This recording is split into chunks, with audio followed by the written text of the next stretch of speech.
Welcome to Keys to the Future. I'm your host, Gabby Coe. I've enjoyed a successful engineering career and want to inspire you to remain focused on your STEM education and career. Join me as I chat with amazing guests who are shaping the future and sharing their journeys to inspire yours. Ready to unlock your potential? Let's dive in.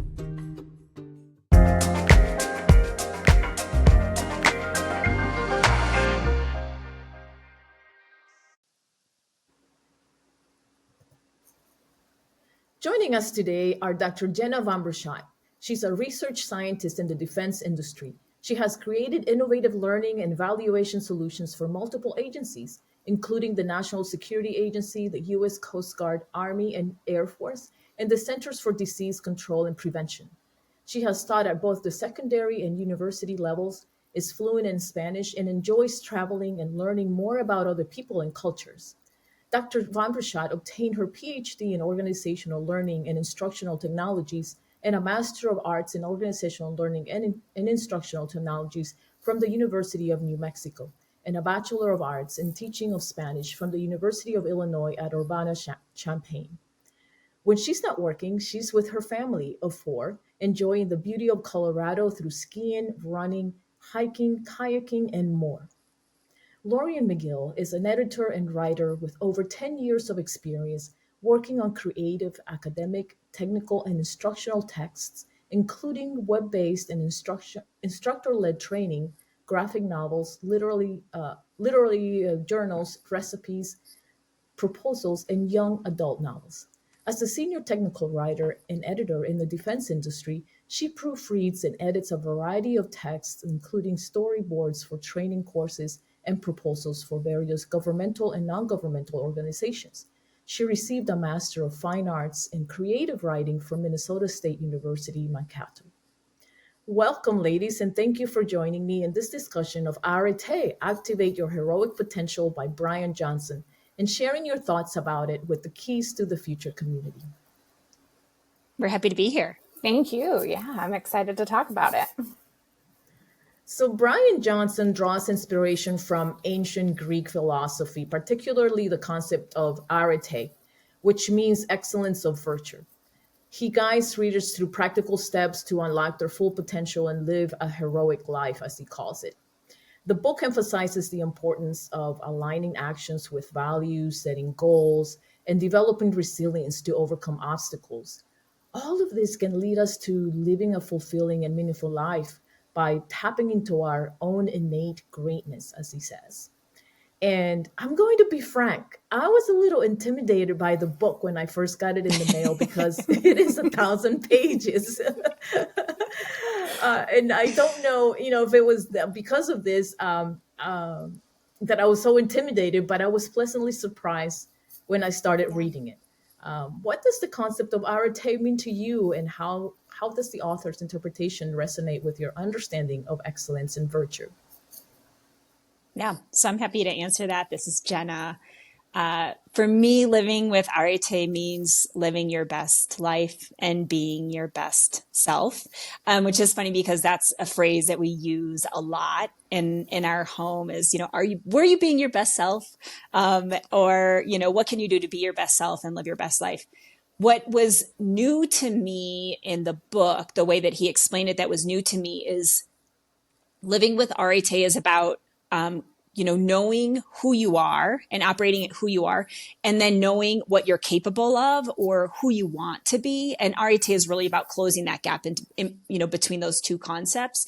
And so that really made me pause and think about, who I am today, because I think, I subscribe to so much of it, right? Like I subscribe to getting, physical activity every single day and putting down my phone every day and living with joy. I subscribe to so much of that, but kind of that pause of, well, actually I'm capable of more.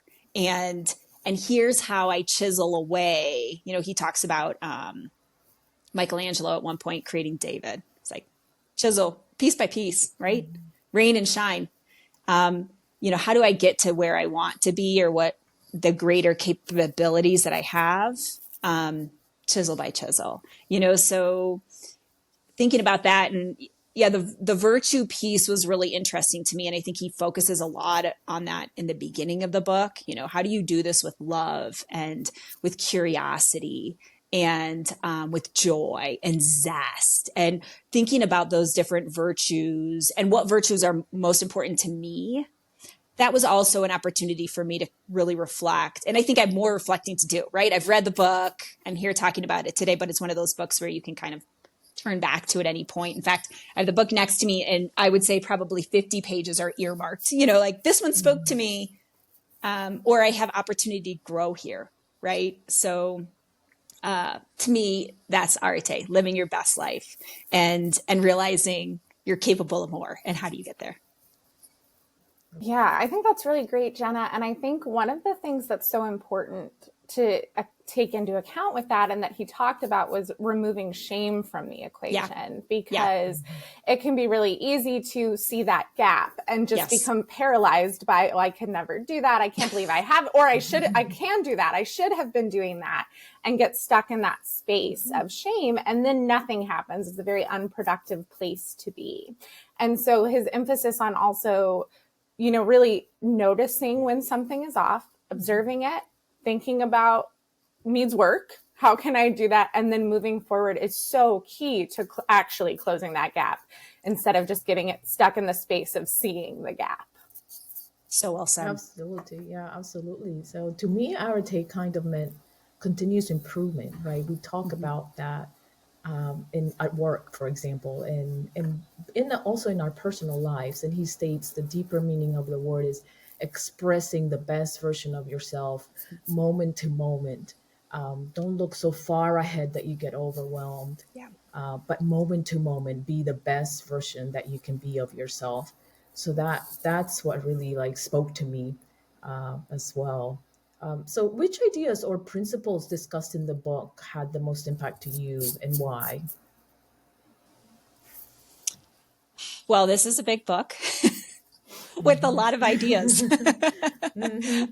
Probably about, you know, I don't know, in a book of 1,000 pages, the chapters are really 1 to 3 pages long, which meant, and you know, it's split into this several sections, but it meant there are a lot of ideas. And early on, I realized that there were more things I liked or could learn from than I was going to be able to remember. So I started earmarking the pages of this idea speaks to me, or I can learn from this idea. And so when I was looking at the book at the end, you know, later this week, I was thinking, I probably have about 50, 75 pages earmarked. So that's a lot. But a couple things that really resonated with me, I wrote them down so I would not be flipping through pages in this conversation. One concept that spoke to me was win or learn. And we have 2 daughters this past year transitioned to middle school and to high school. So oftentimes during those transitional periods, it's hard and you're not winning a lot. And I love that saying. It's just so simple. Either you're winning or you're learning, right? And that just simplifies it. And I think takes the stress off a little bit, right? You're not winning a whole lot as a freshman. You're not, right? And folks who maybe are early in their career or who are working through those transitional moments in their professional, personal lives, you're not winning a lot, but you're learning. And so to your point, Lorien, that takes away the shame. And I think that's really valuable. I also like the Acres of Diamonds chapter, and the saying, and that was no pressure, no diamonds, no irritants, no pearls. And his point in that particular chapter was, I mean, yes, you need to work. Like, great things take work, but also sometimes you have acres of diamonds all around you, and you just need to pause and take in those diamonds. And I love that, right? I love taking in the beauty around me and expressing that gratitude, even for something, you know, one of his chapters was about something so simple that maybe we're not thinking about: the people cleaning the restaurant where we're eating. You're not just grateful for the food, but you're grateful for the person who cleaned it, or the people who built the restaurant, like taking those steps back to see the acres of diamonds all around you. And I also loved one of the chapters on barriers and friends who break them, like, who's in your corner when you're trying to get through something hard, right? Who are you calling? Who's standing by your side, when you're, for me, it made me think of when I was aiming to run a marathon. Gabby, you were one of those people in my corner. Like, Jenna, what run did you get in today? What did you do today? Right. And I had another friend who would say, hey, I'll pace you, let me join you for 10 miles and I'll pace you for those 10 miles. Those friends that are in your corner, and just reflecting on that. How can I be that friend to someone else? Right. So those are a couple that resonated with me and made an impact on me. Yeah, absolutely. The chisel one is Yeah. one that also resonated with me. Yeah. And he talks about the 451 degree activation energy. I think that resonated with me a lot Yeah. because he gives the example of how carbon and oxygen are just hanging around paper all day, right? But they don't combine to set the paper ablaze just because they're hanging around together, right? Until that threshold is reached, and we need 451 degrees for that heat to be created, and then be the catalyst to put that paper, set that paper on fire. 449 degrees won't do it. 450 degrees won't do it, but it has to be 451 degrees. So I think I interpreted that as, in our everyday life is something that we are like the own catalysts to make our own change, right? So to speak. We turn up that heat, that 1 degree up to make that change that we need to make within our lives, within our whatever it is that we're doing to move forward. That's how I interpreted that, and I think it's very powerful. Yeah. Yeah. One of the, near the end, he talks about something related to that was the idea of not discounting the gradual nature of work so often. And he used temperature again, which is that you can, if you're trying to, I think he said, if you're trying to melt something, you can move it up and it looks like nothing's happening as you heat it up to 28 degrees, 29 degrees, 30 degrees. And it's easy to say, I'm not doing anything. I'm not making any progress. Nothing is happening, even though I'm doing all of this work. But then when you hit that moment, it's not that all the other moments didn't matter. It was that gradual building before you can see the progress. And that too is connected to that idea of that temperature of activation. Absolutely. Step by step, you'll get there, right? So the book also offers various practical exercises and tools for personal development. Which ones did you find most useful or applicable to your own life, and how do you plan to implement them? Yeah, that's a great question. Like Jenna said, there's a lot. So I also went back through my notes and tried to pull out some of the ones that had really jumped out. There were many. And I can kind of see they fell into a couple of groups. And the first one is kind of the idea of adjusting perspectives. So he talks about the grateful flow, taking that moment that you can feel that negativity is starting to float in, stepping back, taking a breath, and noticing the things that you're grateful for. And this isn't necessarily a new idea, but it was a really good reminder. It's something I've been better at in the past, even to get back into that. And then related to that, I really liked, he talked about Alison Wood Brooks's research that when people are stressed, they had one group say, I'm excited, and one group say, I am calm. And as a generally anxious person, I do spend a fair amount of time like calming myself down, trying to level, and that's good. But also, I thought about next time I want to try to channel that same energy into excitement instead of trying to reverse the energy altogether, which is so much more work to try and actually change that instead of, because anxiety and excitement are often so close together. There have even been moments when I thought, what am I feeling? Am I actually anxious, or is it mixing it? It's feeling like more anxiety, and actually it is excitement. So just turning that in a new direction, I think, was a really kind of a new idea, and I really liked that. And then the other group of tools or exercises that I want to practice were just around breaking down the task. As a recovering perfectionist, I'm often paralyzed by the goal and the breadth and the depth of the goal, and sort of this all or nothing mentality of, if I can't do it all immediately and perfectly, why bother doing any of it at all? And so there were a couple places he talked about the Loving What Is framework. And each of those steps was just to spend 3 seconds noticing, thinking about what to do, and taking action. And I loved the idea of just 3 seconds. You can do it. You can do anything for 3 seconds, right? That's okay. And then similarly, that idea of doing the dishes. There's only one thing you need to do at a time. Do one thing at a time completely. What's important right now? And so I think those stood out to me as things where I can pour some focus on really focusing in on one thing and doing that one thing, and then looking at the next thing instead of looking at the whole thing all the time. I love the way that you said you're recovering. I'm going to paraphrase it. Recovering perfectionist. Always recovering. Yes, Never yes. recovered. Yeah, I think I'm gonna join you in that, on those ranks as well. And we can be so trying to reach perfection that we may hold ourselves back, right, in the process. So, and something to me that I thought he said was like how we can activate our superpower. When we get our energy focused on what's important and do that consistently, right? So, and he calls it soul force, SOUL, soul force, or your heroic potential. And then, it's just, I see that as being like determined and committed to your goals, committed to the next step. That it's going to get you there, but it's a journey, right? Sometimes we can just look at something as being a race. How fast can I get there? But it really is a journey. It's about the learning, that Jenna mentioned before as well. Yeah, I think a lot about the John Steinbeck quote, now that you don't have to be perfect, you can be good, from East of Eden, and how it does you can get out of your own way if perfection isn't the goal.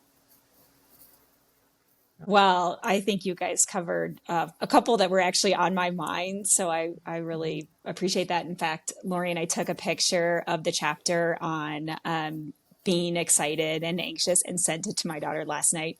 So it's funny that you called out that specific chapter, because that's, something, again, that we're talking about all the time at home. One activity I liked was thinking about someone that maybe you're frustrated with or you've been hurt by, and, taking that breath and thinking about something you love about them, or something, that positive that you want to send their way. I think right now, in the United States, certainly around the world, there's a lot of contention, and it's easy to do an us versus them mentality. And so that process of, taking the breath and thinking, I really like this piece of what they're doing, right? Maybe I don't like what they're saying, but I like how they're saying it, or I like that they're saying something. And sending that love and that positivity to the other person, even if that wasn't your initial reaction, that felt really powerful to me. That was a new way of handling frustration, and something I'd like to adopt. Absolutely. And so the author also discusses the importance of cultivating a growth mindset and embracing challenges as opportunities for growth. And can you share a personal experience where you apply this mindset to overcome a difficulty or achieve a goal? Yeah, I absolutely can. And it's another funny coincidence. That happened to be a picture I also took and sent. There would be certain chapters that I felt like they were, sometimes I feel like cell phones are listening to us. Sometimes I felt like chapters were listening because, they spoke to a conversation I had had earlier in the day. And growth mindset is very much a part of, I would say, K-12 social emotional learning curriculum right now in our schools. And so that's been a topic we discuss a lot at home. And sometimes you are operating with a fixed mindset, right? A long day of work. I don't want to cook a new recipe. I want to cook an oldie but a goodie, right? And that's a fixed mindset. And I think that's okay, right? But growth mindset is saying, this is hard. I'm going to take on this challenge. I'm going to take on this hard because I have opportunity to grow, right? And that's how you close that gap between who you are today and who you want to be, or who you're capable of. And so professionally, I'm thinking a lot about artificial intelligence right now. and how that impacts what we're doing at work. And, you know, specifically for the work that I do, how that impacts course development using advanced technologies. And, you know, I've said to the team and I say to myself, like, what we are doing today is going to be wrong when we look at this next year. Whatever we think we're doing right will be wrong next year with AI, right? And so knowing, like, you still have to step forward, even if you're going to look back and know you stepped forward in the wrong way. It's still a step forward. And so I feel like at work right now, it's very much accepting we're doing it wrong, but it's right to be doing it wrong right now. That is the It's spirit better of a than not growth be doing mindset. anything at all, right? Yes. Yeah. Yep. Yeah. And then I think at home, parenting is a daily growth mindset, right? Parenting a toddler is different than parenting a teen. And so every day I'm learning, regularly apologizing, you know, and just thinking about how can I do this better? How can I take on this challenge? And so, yeah, very much in a growth era, let's say, for me right now. Yeah, that was, excuse me, that was so well said, Jenna. And I think something that I say when I'm working with writers or other editors, enough that other people have started saying it back to me, is you can't edit a blank page. You just have to get something on the paper. And that reminded me of what you said, Gabby, that it's better to do it wrong than not do it and still be stuck in a place where you don't know how to do it. And I think also, you know, working with Jenna, I think is so good at having a growth mindset. And so I think surrounding yourself with other people who are working towards that, then you can share the load a little bit, right? You can help each other do that. In those places where it feels scarier or harder, you can count on the person that you're walking that journey with to help you reorient when you need it. And you'll do the same for them. Absolutely. I think, you know, surrounding ourselves with those that are like-minded, right? We keep motivating each other. You guys both said it. And so I love that feedback. And that's something that he also addresses in his book. Surround yourself with those that are going to celebrate your victories, but also catch you when you may fall, right? So that's really good feedback. So Johnson also emphasizes the role of resilience and in navigating life's challenges. How do you define resilience, and what strategies do you use to build and maintain resilience in your life? Yeah, it's a great question. When I think about resilience, I define it as the ability to keep moving forward, to not be destroyed by what comes at you, and also, though, to not be made hard by what comes at you, because when we get hard, we get brittle. And if we can stay softer despite things being thrown at us, there's a resilience in that softness. There's a power in that softness. And so a couple things that I try when I thought about how do I build resilience. One, I think, is saying yes to uncomfortable things. And then every time I do a thing that feels uncomfortable, it proves that I can do it. It's practice. And it's also that idea of the cookie jar that Johnson talks about. When you're in a really tough moment, you reach back into that collection of moments where you weren't destroyed, where you were your best self, where you kept moving forward, which one of my favorite quotes is that Eleanor Roosevelt, you must do the thing you think you cannot do. And when I was writing my master's thesis, I had it posted above my desk because every day I was like, I can't do this. There's no way.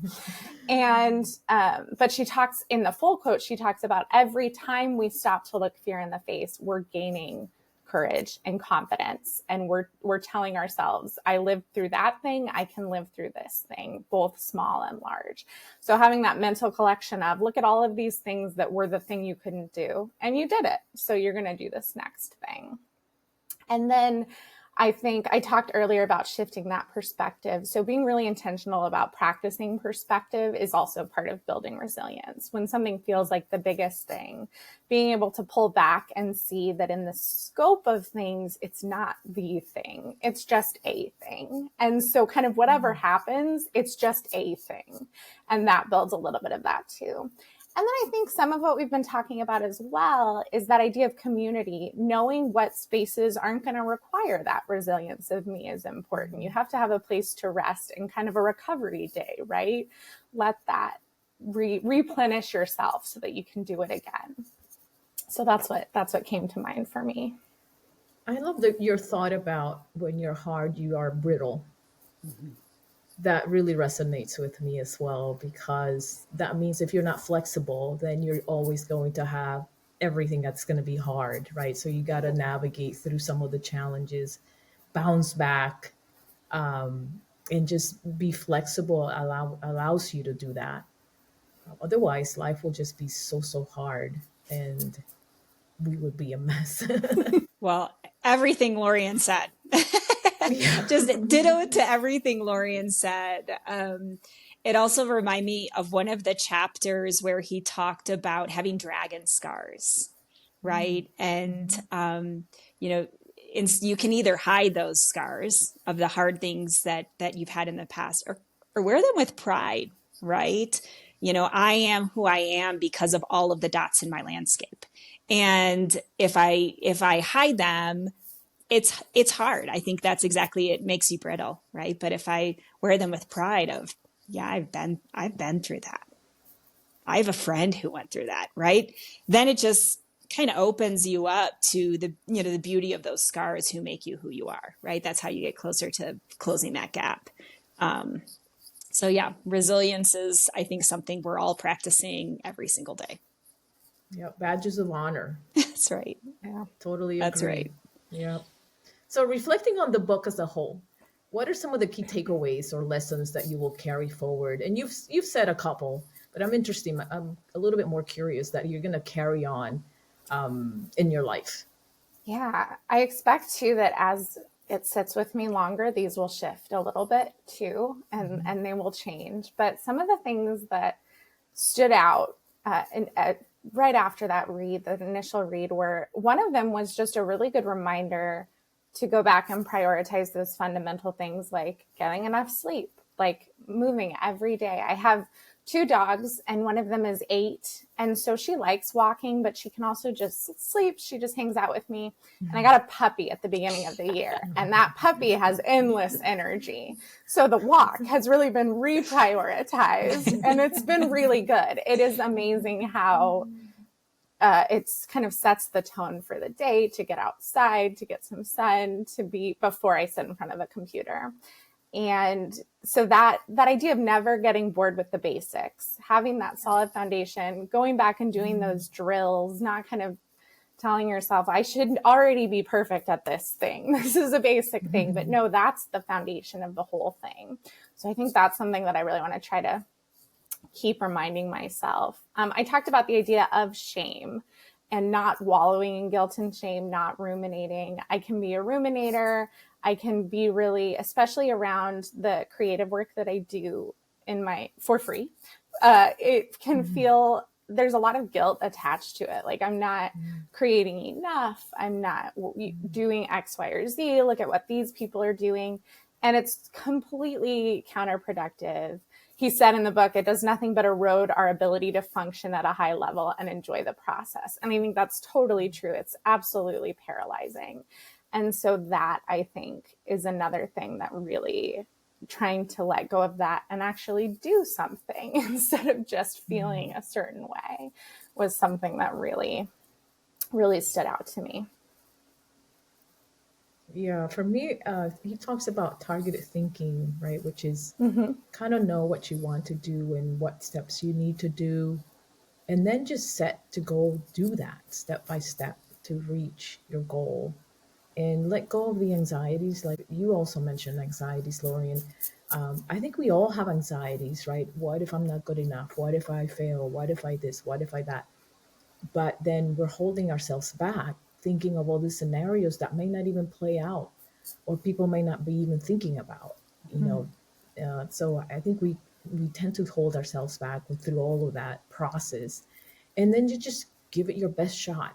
That's all you can do. Give it your best shot, and learn from that, and then move forward to the next challenge, and then you'll find that resilience that we were talking about Yeah. earlier, because that resilience just propels you to doing the next thing. You thought you were afraid of, I don't know what. So I'm going to give you a little bit of an anecdote here, but I went through airborne training when I was in the Army, and I thought I was going to be afraid of jumping out of the plane.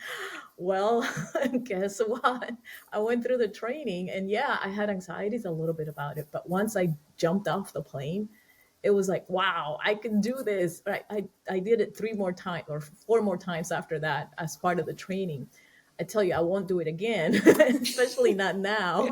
But it kind of taught me, you try something and you don't, you're so afraid of it that you think you can't do it, but you can. Once you find yourself in that position, in that at that level of pushing yourself, then you can do it. So to me, that targeted thinking was, okay, you put your mind to it, go do it, and find help along the way, because there are mentors and others. Find your community that will help you get there. So that's what I think, one of the things I'm going to take forward as well. So now I'm curious, would you recommend this book to others? Why or why not? Jenna? I'm happy to go first. So yeah, I think I've several times taken pictures of particular chapters and sent them to friends or to family or read them aloud to my husband. I think they're the really, fantastic nuggets of information. And the book as a whole really comes together the way that he structures it. I also think, and I said this to Lorien as we were reading it, I think there is a lot of voices that are missing, right? This is certainly his perspective. And I so many times wanted to think, gosh, there are people like Toni Morrison who has an opinion on this, or Maya Angelou has an opinion on this, or I read Condoleezza Rice's autobiography. She is so smart. She would have an opinion on this. We could learn from some of these women who are very, very smart and who have a lot of experience and who have also published heavily. And I felt like that female perspective was missing, and that impacted the outcome of the book. A couple times females were mentioned, but not at any equivalent rate of the voice of men throughout the book. I also felt like the voice of maybe hardship, people who, don't have a secure home, who aren't eating 3 meals a day, who don't have a life or wife and family that love him, that voice was missing. And one chapter that spoke to me was that the chapter where he talked about, when you are struggling the most is when you really get back to those foundational pieces, just like Lorien was saying, right? Like, get up, move your body, even though this is so hard. This is what's going to get you out of that. And I subscribe to that and I believe that. But I also know when you haven't eaten in 2 days, you actually aren't capable of getting to that higher level of Maslow's hierarchy, right? If you can't find a safe home for your child to be, it is hard. And if you are struggling with mental illness, it is hard to get to these higher levels. And so that, recognizing that, even calling that out, I think that was missing a little bit. And so there's some people that I think even sitting down and reading a book is a gift, right? That's a luxury. And so, yeah, I did feel like voices were missing from this book, but a book that I can leave on my end table and, read a chapter in 30 seconds and be a little bit inspired and think, hey, I can approach this conversation at work a little bit differently because I read this chapter about making waves and it reminded me to stay on top, ride that wave. That for me is powerful. And that's what I'll recommend from this book. That was really great, Jenna. The way you put that was really great. And I agree. I was discussing the book with my dad actually at one point, and I did say, I feel like there's not a lot of room in this book for people whose physical ailments can't be fixed by a run or cutting out sugar.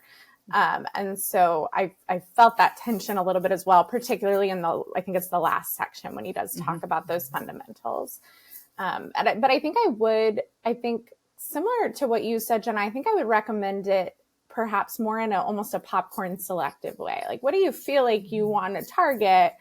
There's something in there. You can find something that might give you a little bit to take out to your day, something to think about, as opposed to sit down and read it cover to cover, because there can be a little bit of fatigue, even if depending on the speed with which you're moving through it. But I think there is some really good read these 2 chapters, stop, think about it, let it percolate throughout your day, take it with you, and you can find that. And there are some other, I noted some other books that I thought, well, this might be interesting. I like it as a resource too, to find additional resources. So I want to know more about that. We got a little piece of it. I think I want to go read that whole book that was about. So. Yeah, I agree with you both as well. I would recommend it in that way, right? That you can take some of the nuggets that are there. I do agree that some of the voices are missing, but I would use it like a handbook kind of Yeah. thing, where you kind of feel you need some inspiration. Then you're like kind of flipping through the pages and like what speaks to you at that moment. Then maybe you can, pick up some advice or some inspiration to kind of get you to the next level of how you're feeling at that Yeah. moment. Yeah. Well, ladies, thank you for sharing your ideas about this thought-provoking book with the Keys to the Future community. Gabby, thank you so much for having us. Yes. You are constantly sharing your wisdom and joy and arete with others around you. So thank you. Thank you. Thank you. Thank you, Lorien. Thank you, Jenna.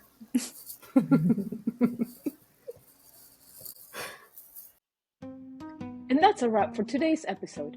Don't forget to follow Keys to the Future on Apple Podcasts, Spotify, or wherever you listen to your podcasts for more inspiring stories and industry insights. Until then, keep innovating and stay curious.